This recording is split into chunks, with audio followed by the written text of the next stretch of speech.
নমস্কার। তাপসের কথাকথায় সকলকে স্বাগত। আগস্ট মাস স্বাধীনতার মাস।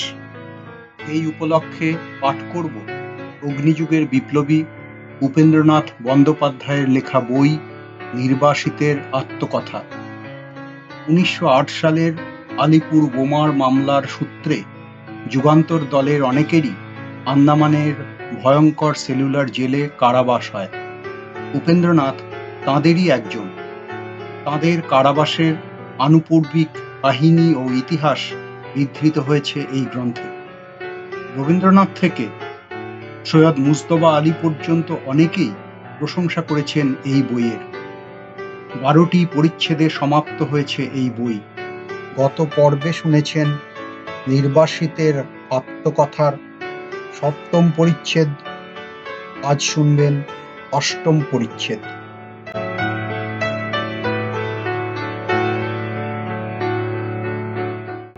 শুধু কাজ লইয়া যাহাদের একতার বাঁধন, কাজ ফুরাইলেই তাহাদের একতাও ফুরাইয়া আসে। ধরা পড়িবার পর আমাদের কতকটা সেই দশা ঘটিয়াছিল। যাহারা বিপ্লবপন্থী তাহারা সকলেই এক ভাবের ভাবুক নহেন। দেশের পরাধীনতা দূর হওয়া সকলেরই বাঞ্ছনীয়, কিন্তু স্বাধীন হইবার পর দেশকে কিরূপভাবে গড়িয়া তুলিতে হইবে তাহা লইয়া যথেষ্ট মতভেদ ছিল। তাহার পর আমরা যে ধরা পড়িলাম তাহা কতকটা আমাদের নিজেদের দোষে আর কতকটা ঘটনাচক্রের দোষে, তাহা লইয়াও আমাদের মধ্যে তীব্র সমালোচনা চলিত। বাহিরে কাজকর্মের তাড়ায় সে সমস্ত ভেদ চাপা পড়িয়া থাকিত। ধরা পড়িবার পর তাহা ফুটিয়া বাহির হইতে লাগিল। একদল শুধু ধর্মচর্চা লইয়াই থাকিত, আর যাহারা বিশুদ্ধ অর্থাৎ ইউরোপীয় রাজনীতির উপাসক তাহারা ওই দলকে ঠাট্টা করিয়া দিন কাটাইত। ওই সময় আমাদের মধ্যে হেমচন্দ্র ভক্তিতত্ত্ব কুচ্ছটিকা কথাটার সৃষ্টি করেন। ভক্তিতত্ত্বে প্রবেশ লাভ করিলে নাকি মানুষের বুদ্ধি ঘোলাটে হইয়া যায়, আর সে কাজের বাহির হইয়া পড়ে। টকের মধ্যে বসিয়া উভয় দলের প্রচার কার্য চলিত। দেবব্রত ধর্মতত্ত্ব ব্যাখ্যা করিতেন, হেমচন্দ্র ধার্মিক দিগের নামে ছড়া ও গান বাঁধিতেন। বারীন্দ্র এক কোণে দুই একটি অনুচর লইয়া কখনো বা ধর্মালোচনা করিত, কখনো বা চুপ করিয়া পড়িয়া থাকিত। আমি উভয় দলেরই রসাস্বাদন করিয়া ফিরিতাম। এই হট্টগোল ও দলাদলির মধ্যে একেবারে নিশ্চল স্থাণুর মতো বসিয়া থাকিতেন অরবিন্দবাবু। কোনো কথাতেই হ্যাঁ না কিছুই বলিতেন না। জেলের প্রহরীদের নিকট হইতে তাহার আচরণ সম্বন্ধে অদ্ভুত অদ্ভুত গল্প শুনিতে পাইতাম। কেহ বলিত তিনি রাত্রে নিদ্রা যান না, কেহ বলিত তিনি পাগল হইয়া গিয়াছেন। ভাত খাইবার সময় আরশোলা, টিকটিকি ও পিঁপড়াদের ভাত খাইতে দেন, স্নান করেন না, মুখ ধোন না, কাপড় ছাড়েন না, ইত্যাদি ইত্যাদি।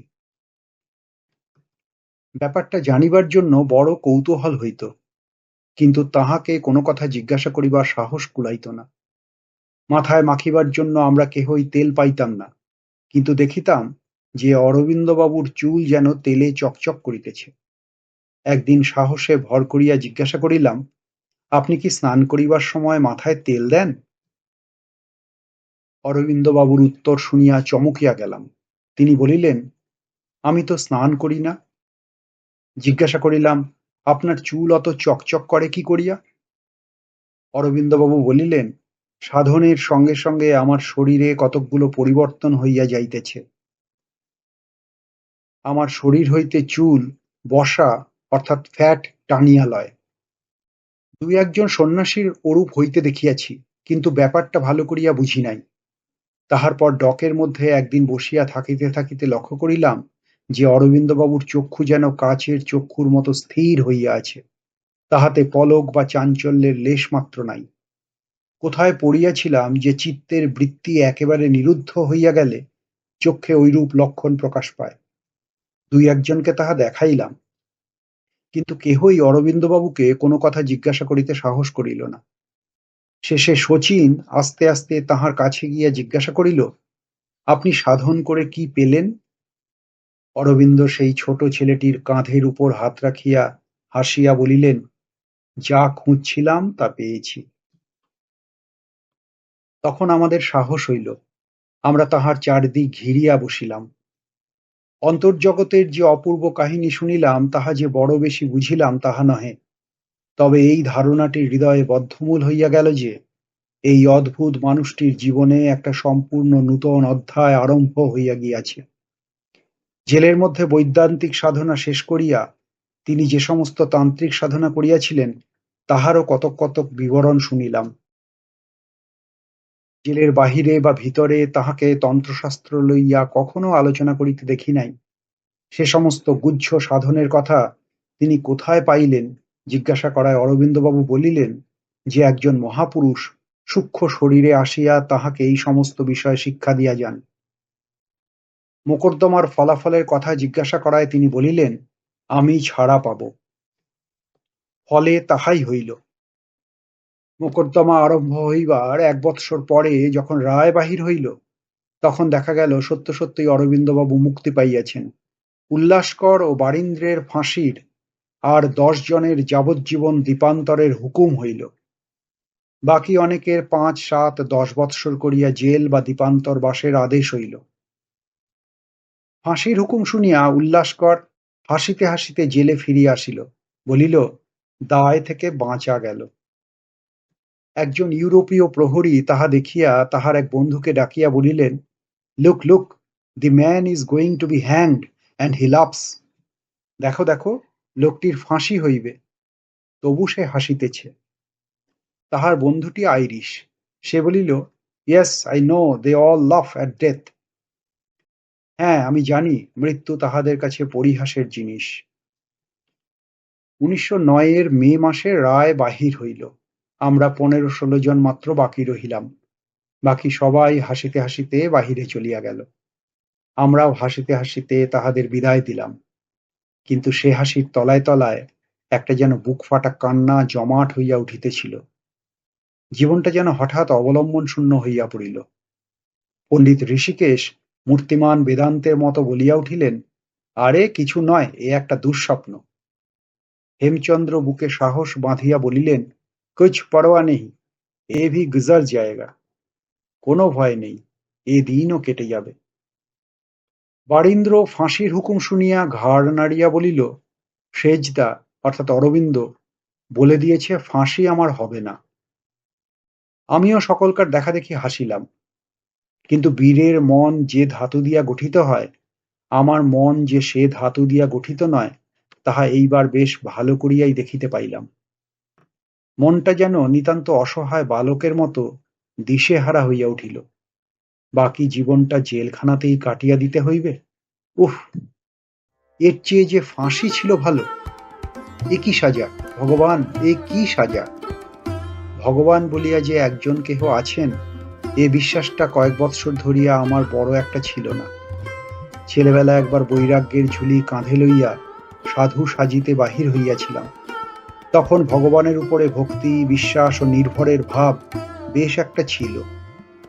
মায়াবতীর মঠে স্বামী স্বরূপানন্দের নিকট নির্গুণ ব্রহ্মবাদে দীক্ষিত হইবার পর ধীরে ধীরে সে ভক্তি ও বিশ্বাস কোথায় শুকাইয়া গেল।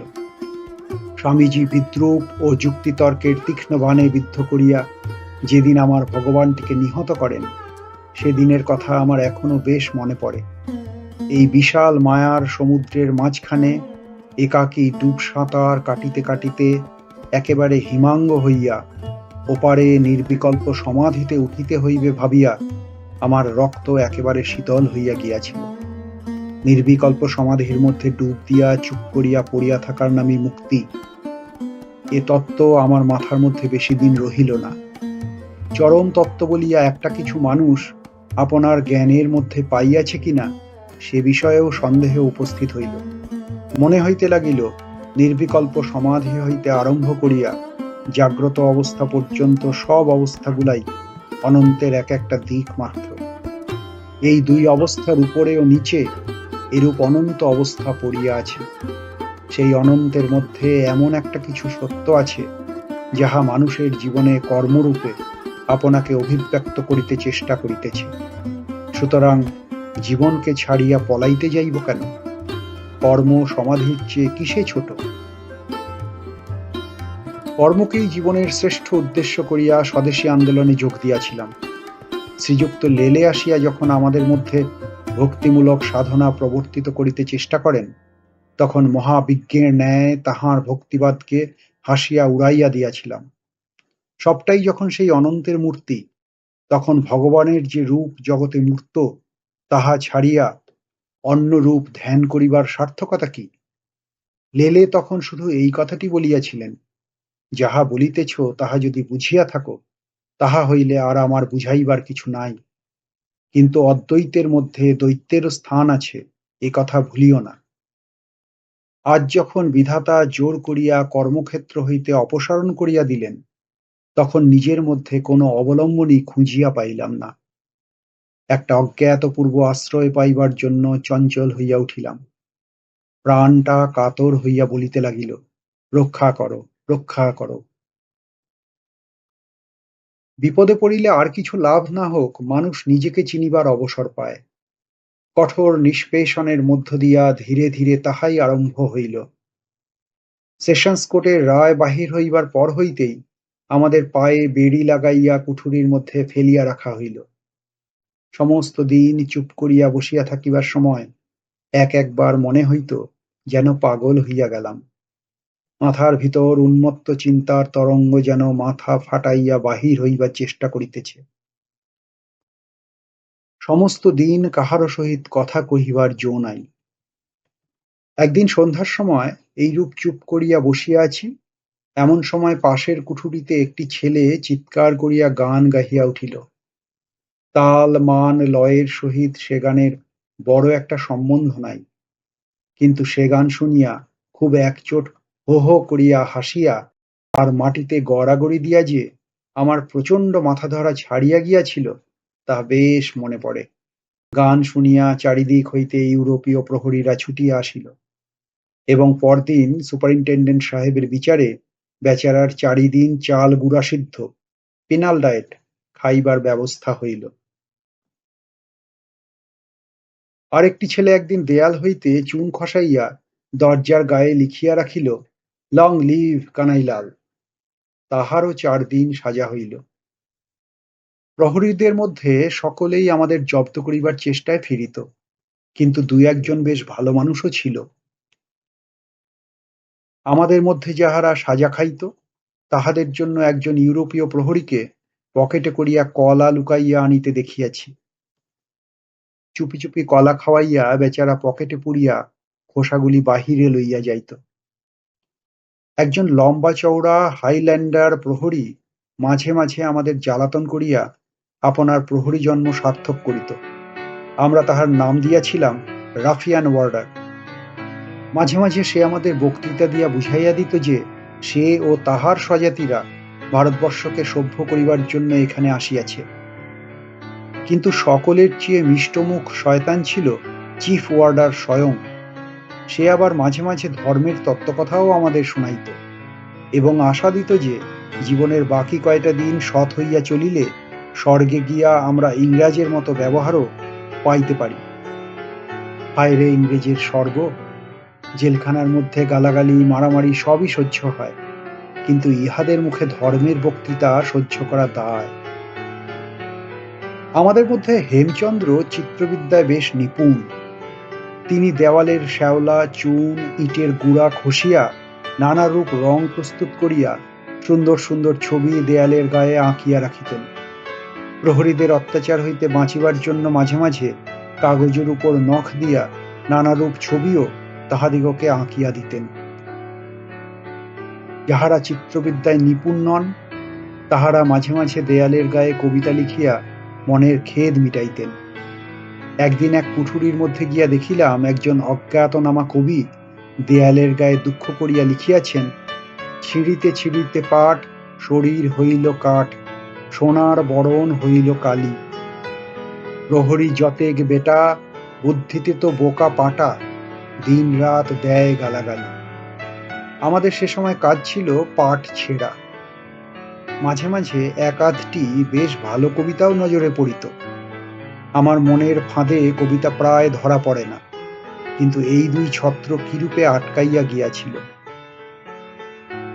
রাধার দুটি রাঙা পায় অনন্ত পড়েছে ধরা, উঠে ভাসে কত বিশ্ব চিদানন্দে মাতোয়ারা।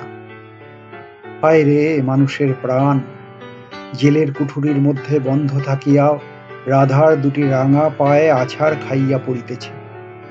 সেশনস কোর্টে রায় বাহির হইবার পর হইতেই হাইকোর্টে আমাদের আপিলের শুনানি চলিতেছিল। নভেম্বর মাসে রায় বাহির হইল।